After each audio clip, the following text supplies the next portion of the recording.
Maharashtra CET मध्ये 160 marks लागतात, त्यासाठी मॅथ्स मध्ये 80, फिजिक्स मध्ये मी 40 मार्क बोललोय. आज आपल्यासोबत फिजिक्सचे संतोष सोनवणे सर आहेत, ज्यांचा 20 वर्षाचा प्रदीर्घ अनुभव आहे. तुमच्या सगळ्यांसाठी सरांकडनं मला काही टिप्स घ्यायच्या, जेणेकरून तुमचा फिजिक्सचा स्कोर 40+ आरामात क्रॉस होईल. सर, फिजिक्स मध्ये 40 मार्क्स येतील का? नक्कीच येतील. फक्त 12चा सिलेबस केला तरी सुद्धा 40 मार्क्स येऊ शकतात. ऍडिशनल 11चे काही इझी टॉपिक्स करू शकतात, जसं वेक्टर्स आहे, एरर्सचा पार्ट आहे. 40 मार्क्स इझिली येऊ शकतात, पण आपण 40+ मार्क्स साठी तयारी करू शकतो.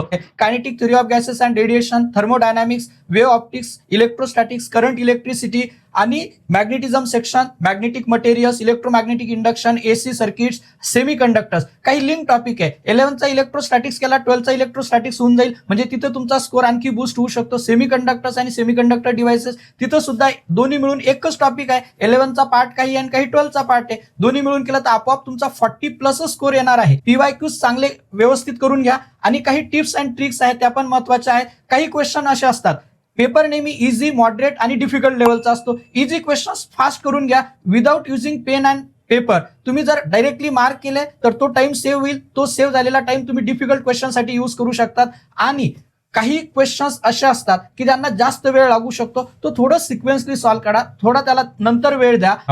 बघितलं, फिजिक्स मध्ये 40+ मार्क्स येतात. Thank you so much.